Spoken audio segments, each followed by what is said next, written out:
Hi everyone, my name is Sarah Beth, and I recently finished reading The Freedom Writers' Diary by the Freedom Writers and Erin Gruwell. I say the Freedom Writers, they are students who were in a troubled high school English class, so they, I guess, they wish to remain anonymous within their diary entries because it's actually quite gruesome entries at times. You have their teacher, Erin Gruwell, who's right here, and some of the students on the cover. It's a memoir that takes place from fall of 1994 all the way through spring of 1998. So it follows these children from freshman to senior year in their high school education.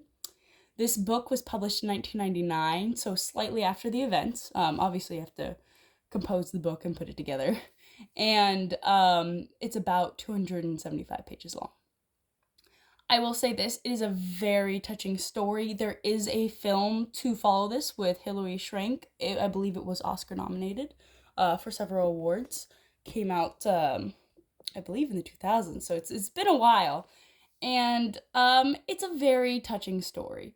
I think that it is a perfect encapsulation for that time in Los Angeles. It takes place right after the Rodney King riots, and there's just a lot of tension, racial tension, and you see it come through in these students, these young minds, and as they're trying to live through an undeclared war, as they say. There's a lot of gang violence. The world is obviously still quite violent, but Los Angeles in itself has changed and shifted in its problems.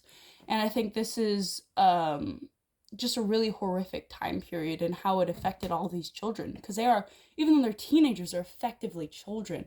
And there's a lot of really poignant themes, really painful themes. So look up your trigger warnings ahead of time because, domestic abuse is a huge hurdle in this book, as is homelessness, drug addiction, alcoholism, and they're all, even abortion, and it's all felt by these children.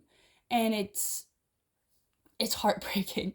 But also there is something to be said about the power of hope and the ability that this woman, this white savior, gives to these children. But the thing is, it's you really do want to hate the trope, even though this is a real life occurrence. Because Miss G, as she's denoted in the novel, she takes up extra work at a Marriott hotel as a concierge alongside her job, and then she'll stay until 11 p.m. just helping her students. And she reaches out to meet guys who helped Anne Frank and Zalta, who was a modern day Anne Frank during this time period. I've actually never read the works that she wrote herself about a war that she was struggling for herself in her home country and she had to leave. Um, and I think that this book is very big on themes of tolerance. And while I think a lot of us reading it might think, well, yeah, of course you have to be tolerant. You can't just judge someone based off of the color of their skin.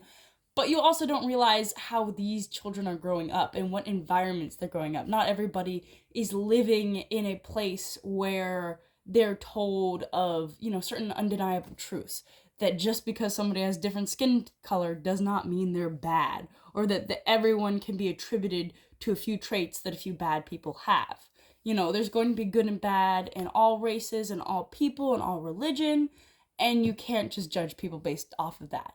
But if you've grown up in such violence and such environments where you're told, hey, stay away from those, Mexicans or whites or blacks, because they are out to get you, you're going to be quite afraid, especially if you see, there's a scene where a young man, his brother was shot by complete strangers. They were driving and somebody pulled up to them while driving, shot his brother multiple times.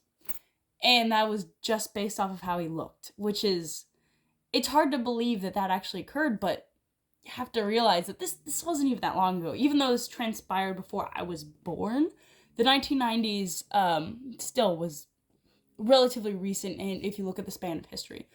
Something that I do have slight qualms about this book is I love all of the opportunities that are given to these underprivileged children. I think what was accomplished here is great. They all were able to graduate, and it's just touching what they were able to accomplish when somebody believed in them. But what I think it kind of contributed. It's great to see this in a book because, in theory, I love everything that was set forth here in this book. But in practicality, I think it created a lot of problems that we have in modern day. For instance, Miss G, she was, a privileged white woman. She could go to college and, pursue her education, and it was perfect for her.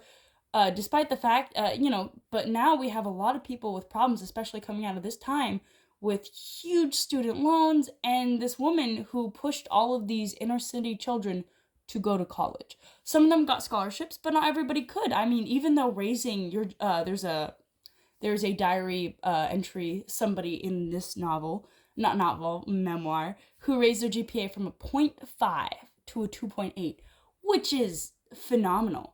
But at the same time, do you believe that they're going to get a full-blown scholarship to a school? I'm a firm believer in community college. I believe that it is an important touchstone of education. I think that if you are going to go to college, go to community college first, get your GEs, and it's a lot easier to transfer. Just, that's my personal soapbox. But on the other hand, so there are a few that did decide to go to community college, but at the same time, she wants to push all of her kids to go to college, which is not what you want from a whole generation. You want some people to go to trade schools, so that you're not put into debt. Either way, these are expensive. And a lot of times, I hate to say it, but a lot of degrees will not net you jobs. A lot of degrees require an even higher level of education, an even higher time of being in school, which is just not feasible for people like this that have no support.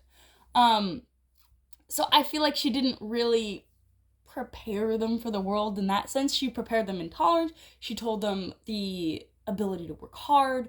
But I do think that it's interesting to see how something so positive could also net something that's a bit of a negative effect. I do think that this book is definitely worth a read. I think that there's always something to learn, even though I personally, all of these different themes going into this memoir, but it's still just heartbreaking to hear in somebody's own words and to know the humanity behind what other people have experienced, and you can possibly relate to it yourself, which is, I think, what made this book such a success and why they made it into such a movie, because of the humanity and the genuine feelings and life experience that went into it. Because there's this is what I mean. This is accessibility with realness and has such harsh themes, and I think that it's just something that everybody can relate to. Anyway, I hope you enjoyed my review and have a good one.